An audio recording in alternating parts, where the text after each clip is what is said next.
Alright, hello, my name is Saru. Welcome to Football Twaddle. We are recording this on the transfer deadline day, which is August 31st. We would have recorded the podcast day before today, but it's huge festival in India. Everyone's just praying left, right, center over the last 2 days. So we couldn't record, but we are recording today, and it just so happens that it's worked out. And since I am not attuned to any of the transfer rumors that are happening, we have our dear friend Azim Kharbari, who is a Chelsea fan. What's up, Azim? Hi, Sarubia. It's been great, except for the results. Yeah, all right. That is a very nice brief introduction to what Azim's feeling. And we'll have our Tanuj Baru join in whenever he can. He's stuck somewhere in traffic. So if he joins in, that'll be fun. If he doesn't, we'll just continue. All right. Since this is the transfer deadline day and we're recording this, I think probably 7-8 hours before the deadline passes. Azim, let's start with the story of the last 1 week of transfers. Chelsea wants to buy half of Barcelona players. Why? Half of Barcelona rejects. You need to be very precise with the terminology. Well, they have no money, so it's not about who they're rejecting. It's basically who they can offload. But it's a pretty innovative way of making money. Like if they are selling Aubameyang for 15 million and getting Alonso, they got Aubameyang for free. So they are making 15 million of a player who they got for free and are getting a left back who they can use as backup, or probably in the La Liga he can even start a few games. Yeah. So no, we're not disputing that. But let's start with Chelsea. And over the last few weeks, we really haven't spoken much about Chelsea. I'm so confused with all these transfer rumors. Who have Chelsea actually bought this in this summer transfer? Okay, Chelsea have bought a few players. I can list them down for you, but the main ones, the first 11 would be the fact we've signed Wesley Fofana. Forget first 11. Who have they bought? They're so confusing. We've bought Chokameka. We bought another kid, and there was another kid called Guardiol who was on his way, but we just pulled the plug on that one. And I think that's good news for Chelsea because we were offering him 90 million and was allowed to stay. Yes, listeners, as you can see, it's so confusing even for Chelsea fans to list out the players actually bought. They're like some guys in the plane, he's gone back and everything. So, so we have Sterling, who's bought, right? Yes. Who else? And we have Koulibaly, who is already in the club. Is that Aston Villa guy who you spoke about, Chukwuemeka? Yes, even he's been bought and already instilled in the team. He was there on the bench the last game. That's okay. Who else have been bought? We bought Marc Cucurella from Brighton. Marc Cucurella. So 4 players have been bought by Chelsea, right? Even Wesley Fofana's finished. The medical got confirmed. So I think the club announces him. All right, Wesley Fofana. So Chelsea have bought 5 players in the summer transfer window. Yes, and one more starlet. Who? A young guy. Even I am a little confused with the name. So they bought 6 players. All right. Yes. Today, Fabrizio said Aubameyang is in. Yes. All right. So let's count that 7. And we also heard that Chelsea are negotiating Memphis Depay. Yes. Yes. So that is 8, right? Yes. And then you spoke about some Leipzig guy which Chelsea pulled the plug on. So let's not get there, right? So I think it looks like Chelsea are going to basically end up with 8 players. Or is there strong rumors of someone else coming in today? We have, I think, ongoing transfers. We've cooled down on Gordon, but I think we've not cooled down on Zaha yet. But I think with Zaha, the negotiation would be the transfer fee, because other than that, he's already in London. So everything just falls in place for him if Zaha chooses to play for Chelsea. I think that's a very far-fetched thought right now, as of today. It's in his final year. So I think in the next 6 months, Zaha can negotiate a contract with anybody and have a Yeah, that's why I said it's far-fetched to see that deal happening right now. So overall, Chelsea probably will end up with 8 players. How do you rate Chelsea's summer transfer business? I think it would be too early to rate them right now without seeing them play, right? This is a podcast with opinions, Azim. You have to give a spot opinion. On a spot opinion, not so good. I rate it as okay. If it's good, okay, and bad, I think it's okay. Okay, 1 to 10. How would you rate Chelsea? Assuming Aubameyang is also in. So around 7. 7. If Aubameyang comes. 7 is great. I think I have teams that rank higher than us. All right, fine, 7. So where have Chelsea fallen short? The new owners basically have literally, like, tried throwing money around everywhere to get players whom Tuchel wants, and they had to deal with Barcelona, which are like an annoying club. And I know you listen to the podcast often enough for you to know that we abuse that club a lot, right? Yeah, So yeah. yeah, so 7 on 10 for Chelsea is not bad at all. One of the reasons why I listen to Twaddle is the fact that the clubs you guys hate are the clubs I hate. So it's a fun. It's so much fun listening to like-minded thoughts. And okay, like coming back to the question, Barcelona. No, the question was why are you rating Chelsea transfer 7 on 10? 7 on 10 is great. Okay, but you did mention about Barcelona screwing it up for us, right? So that's Yes. what I just wanted to clarify. That our first choices, like Jules Koundé, we've been following since a long time. He was almost a Chelsea player in January, but what happened is that we just couldn't get it through. In Rafinha, the club had negotiated with Leeds United, everything Dude, we being know said. we know all Yeah. that. So why is it 7 and why is it not 9? That is the question. Because we could not get our first priority targets, no, and we've shot everywhere. Okay, we've been a little haywire. We've not been able to land the target. Like, if you put it into perspective, Man City have gone after a certain player and have gotten that player. They have not had any problems getting that player signed in and bedded in and ready to go. We've been far from it. Okay, we've tried delayed. We never could get delayed. We sold Rudiger. We never had then we went for Koulibaly, who's 33 Okay, years so old. it was a scattergun approach, and that's why it's Yeah, 7 on yeah, 10. yeah. Talking about a Yes. club which has got all its targets, which are Man City rejects. Tanuj Baru, welcome to the podcast on this festive occasion. How would you rate Arsenal's transfer window 1 I on can't 10? hear you, man. I mean, my eardrums have got destroyed with all the drums that I had to cross Yes, to reach but home today. But I would rate Arsenal's transfers. I would rate them around, I think, 8 or something. It would have been great if we had also. I think we were also in the race for Rafinha for a bit, but he was. I think he would have been a good backup for for who? our right wing. I think Saka or Back. yeah, Rafinha as a definitely been backup a is a very backup. strong backup. Yeah, I think because it's Saka, I think backup is the right word to use. Yeah, Yeah, so but I think because of that we missed out on him, and otherwise our transfers seem to have been working. yeah, Zinchenko didn't play a couple of games. what do you make of Arsenal's transfer strategies? Where Arteta calls Pep and he asks, "What are you buying?" And when Pep says, "What position is buying?" Arteta bids for the person who is already in that position in the City team and then buys that guy. Fair. So I think it's working for him right now, but there is a parallel strategy that he is following, which has nothing to do with City. Gabriel Jesus just happens to be on the crossroads of those two strategies. That's why he's working so well. The other one is he just calls Edu. Edu calls somebody in Portuguese, and next thing you know, they ship somebody over from Brazil to England. Even that's working well for us. So if that is the case, why didn't you get that Manchester Oh, and there's United? a third strategy at play. Just collect all the Gabriels in the world. It's like a Pokemon session or something. Okay, fine. But 5 wins on 5. Arteta is and Arsenal are in full flow. What is going on? Is this the revolution we've been talking about since we started the podcast? Yeah, the revolution. I think this is step one of the revolution where you start beating the teams you're expected to beat. But we'll find out soon enough if the revolution is on track for step two when we face United, I think, this Sunday. Yeah. Who is going to beat who 8-2? I think it's going to be a boring 2-1 or something to the Arsenal, man. To the Arsenal. All Yeah. right. Although, like, that's just my heart saying. My mind says that it's United is going to get through again.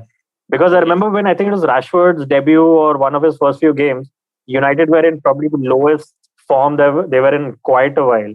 And still they just stepped up because it's Arsenal at the end of the day and it works to motivate them. All right. Azim, let's talk a little about Liverpool. They bought Darwin Nunez, which I think is a great signing. It's just that he has anger issues.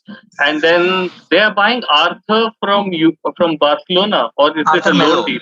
Yes. Arthur Melo. Nah, yeah, they're buying. Have Liverpool bought anyone else in this transfer window? Carvalho. Oh, who is this guy? Who is this Carvalho fellow? Oh, I think you've talked about him on the podcast when you discussed Fulham at the start of the season, if I'm not wrong. When you said that Mitro might not be getting as much of an assistance from him because he's a Liverpool player now. But last season he was pretty instrumental with Fulham playing the way they did, and of course that guy scoring 43 goals. He scored this weekend, right? This midweek. Yeah. Carvalho scored, and even Mitrovic scored. Both of them scored. Yeah, but Carvalho is the enemy of the people because he scored against the people's team, which is Newcastle United. Oh no, give me. I'd like to ask Varubia as to why is he so skeptic about Arsenal's prospects?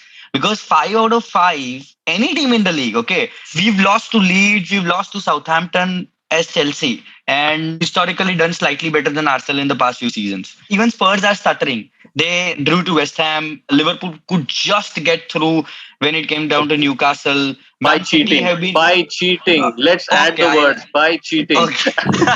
Okay, I agree. By cheating. And even Man City have never in their entire career, I think, shipped more than 2 goals, and they've been doing that since the past 7 games now. So everybody is struggling except for Arsenal. And still, Arsenal fans are a little apprehensive about their prospects. It's a little bit of a downer, if you're asking me. Yeah, it must be a downer for you that we are winning 5 games in a row. But the point still is that we've had an easy set of fixtures. It's just that we are expected to win these games.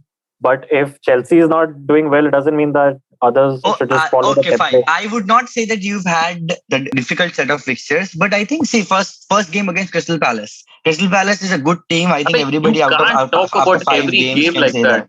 Your question, I'll tell you the answer to your question. If you are supposed to meet a friend and he cancels on you 4 times, the 5th time you set up a meeting, would you think it would happen or not? Doubt to hoga na. Yeah. So that's exactly what's happening with Arsenal. But it's been a while. It's been a while since they've won 5 games on the trot. Ask Varubia, okay, if I'm wrong. Oh yeah, for sure. Yeah. So they're cautiously optimistic is the word. Okay. Okay. I think cautiously optimistic should be given. All right. Baru, let's talk about the transfer of the season. I can already declare this. Erling Haaland. Ooh, this beast. This orc from Lord of the Rings. White orc.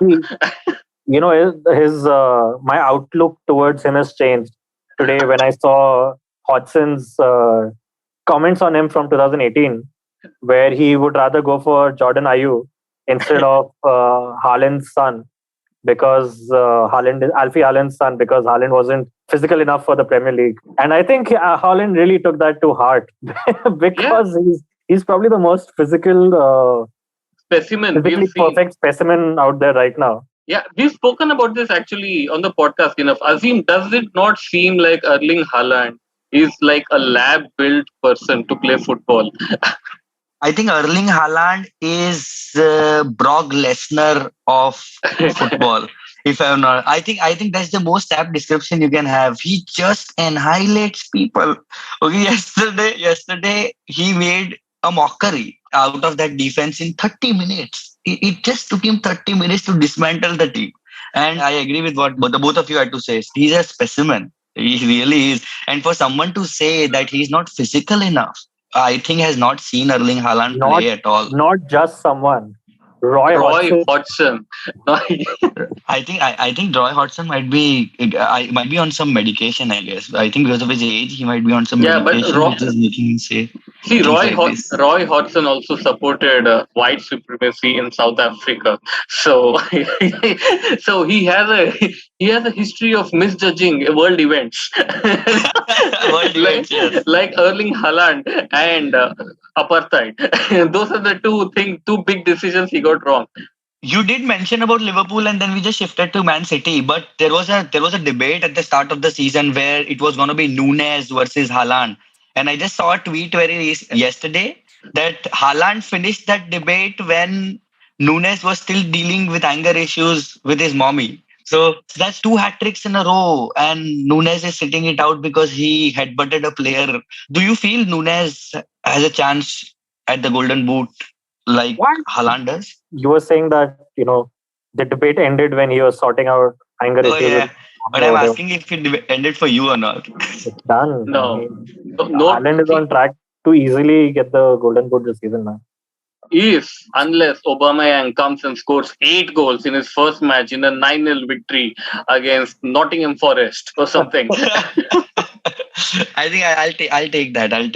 I think I'll take a 4-0 as well. Forget All right. So, among all the Premier League teams, Tanuj, which team had the best transfer window? It does seem to be City actually. Not just Haaland, but even Haaland's backup apparently is pretty lethal, man. Who is Haaland's backup? Oh, that Alvarez, guy, Julian Alvarez. Julian Alvarez. Yeah, where did he come from? the bench, I and he mean, scored 2 goals. So, I know, but like, which club did he come from?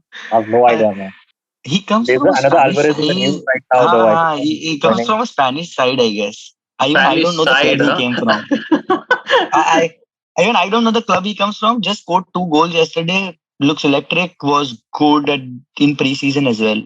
It'll be so much fun to see Manchester City lose to like Marseille or something in Champions League quarterfinal, where where on dude, I can't wait. And I can't wait Marseille, for that. and Marseille is the team that has all of these Arsenal rejects, right?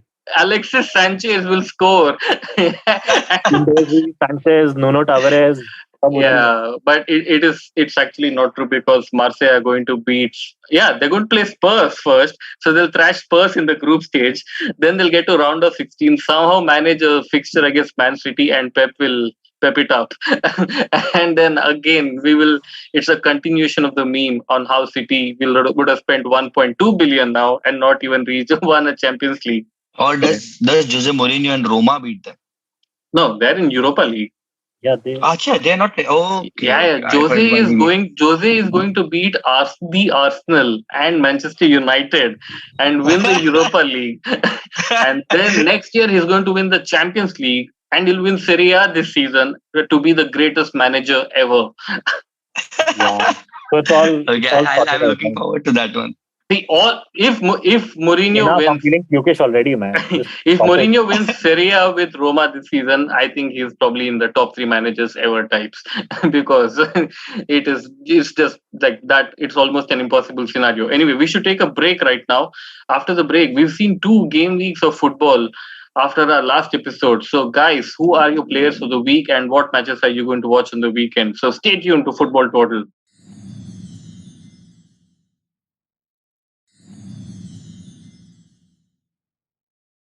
Welcome back to Football Total. Let's start. Tanuj, who is your player of the week? Haaland, actually. Not Haaland. Haaland's too obvious a choice. Yeah. I would say it's Mohamed Salah for spoiling my FPL. So that, you were on track to beat your mighty opponent till Our mighty opponents. We are in our the mighty same. opponent. But Salah in 90 plus 8 minutes in cheating time, erstwhile known as Fergie time, snatches it away from us. So It's that's why, crazy, man. I was having such a good game week before these Salah captainers struck. yeah, that was sad. So he's like with sadness, he's your player of the week. Yeah. All right, Azim, who is your player of the week? I think my player of the week would be Mitrovic. Because Haaland's too obvious, of course. Mitrovic.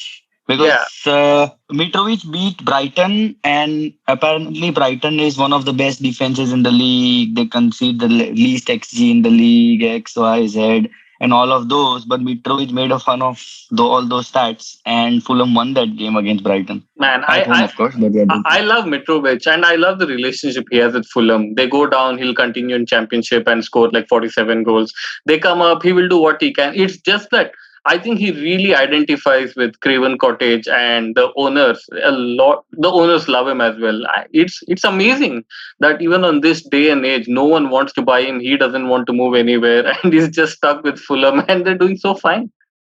But it's because of the fact that Fulham's built around him. When you see all those games, you'll see everything goes through Mitrovic. Everything. All those crosses are targeted at Mitrovic. Mitrovic is allowed to shoot even when somebody else is in a better goal scoring position than he is in. So Mitrovic leaving would just make him vulnerable and probably even see. Mitrovic is not a perfect striker, but he suits the Fulham system perfectly. Yeah, and I think that's why he knows that. You have to give a lot of credit to Marco Silva after being disgraced by Everton and how Watford fans hate him for getting out of Watford. He is actually redeeming himself with Fulham. I think Fulham will stand a chance. Unfortunately, Baru, before I get on to my player of the week, we have to talk about Bournemouth sacking Scott Parker. Scott Parker in an interview said the owners have to invest money, otherwise it's going to be a long season. I feel sorry for the fans. And then the owner said, yes, feel sorry from the stands. Get out. So why would managers think that, like, let me abuse the owners in public and somehow I'll just continue staying in the club because for some, what was he thinking? What do you think he was thinking? He thought it was one of those FIFA manager games where तुम्हारा हल्का सा ही approval rating will go down by just like a small bit. अगर वो थोड़ा गाली निकालो, but he didn't realize this was real life. I think the results even in FIFA, if the results have been as bad as Bournemouth's, I think the approval rating is already a little on the lower side.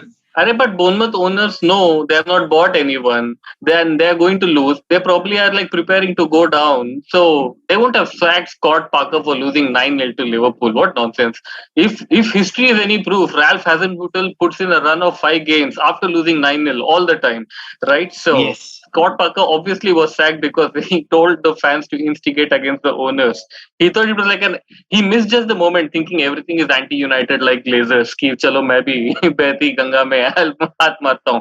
Anyway, my player of the week is Joe Willock for being one of the best defensive midfielders in Premier League this season. What performance! That guy he's adapted to any role, and oh man, Newcastle defend like really well, and they're so committed in defending. It just makes me so happy. And Joe Willock and Miguel Almiron, but I chose Almiron like 2 weeks ago, so I would say Joe Willock. His performance against Liverpool, he would be my player of the week. I think even I'd rate Almiron also as high. Almiron did that skill on Robertson, if anybody saw that. Yes. Oh, that was beautiful. Robertson did not even understand where the ball went, and he was searching for the ball, and Almiron was already off. To be fair, even I don't think an Almiron knows much where the ball went. He just ran. It so happened that the ball was there. We are such hipsters. Not one of us chose Haaland. No, we said Haaland to hey, but it is too obvious a choice. Conformist hipsters. All right. Okay, what games are we going to watch this weekend? Tanuj? You'll have to tell me what the London derby of the week is. Chelsea versus West Ham. Or Tottenham versus Fulham. I'll actually watch Tottenham versus Fulham. I think that'll be a more fun match. Yeah, it'll be a fun match. What do you think is going to be the West score? Ham was disappointed till now. I had such high hopes from West Ham. If you remember, I predicted them to win the league. But it's just not working out, man. I think my punditry days are over. Did you do Daru with Baru before you did that podcast where you predicted? Always. With West Ham. I think that now it makes sense. I predicted West Ham to be in top 4. I said Newcastle and then Man City, Chelsea and West Ham. I think that still suggests sobriety, right? I don't think the West Ham winning the league does. All right, with Baru is fine. All right, Tottenham versus Fulham. What's the score going to be, Tanuj? I think Fulham is definitely going to win the first half, as we all know. So that's a 1-0 to Fulham, and that's when I'll turn the TV off, and that's all that matters. But I predict a 3-1 win for Fulham because it's Conte's third game in 8 days. He's already showing that he can't handle more than a game a week. His whole system is taking a beating. So 3-1 for Fulham, Mitrovic brace, and because Heung-min Son is going to marry Conte's daughter, I'll give him a consolation goal on the weekend. What? Really? Yeah, didn't Conte say that Heung-min Son is an ideal son-in-law? Okay. All right. Azim, what game are you going to watch? So I'm going to watch the big one, Manchester United versus Arsenal. All right. What's the score going to be? It's going to be 2-1 Arsenal. Oh, wow. Who's going to score? Casemiro. Jesus and Martinelli. Who's going to score the one for Manchester United? David De Gea? It's going to be... No. I think it will be Bruno Fernandes. Oh God, he's going to dive and take a penalty. That can also be the case, but he'll score. Probably going to be McTominay or somebody, man. Oh yeah, McTominay is a great player, man. I love him. Anyway. So he's even agreeing that he's not going to have the clean sheet. That is too low, Barubi, at least. Hey, clean sheet kahan se against Manchester United? Yeah, Manchester United haven't been that great this season. Yeah, but they're scoring goals. Everybody agree? They'll score goals. They'll score one, which is right. And that will be a McTominay with like some deflection. Or Fred with a genius. No. I think you're highs right now.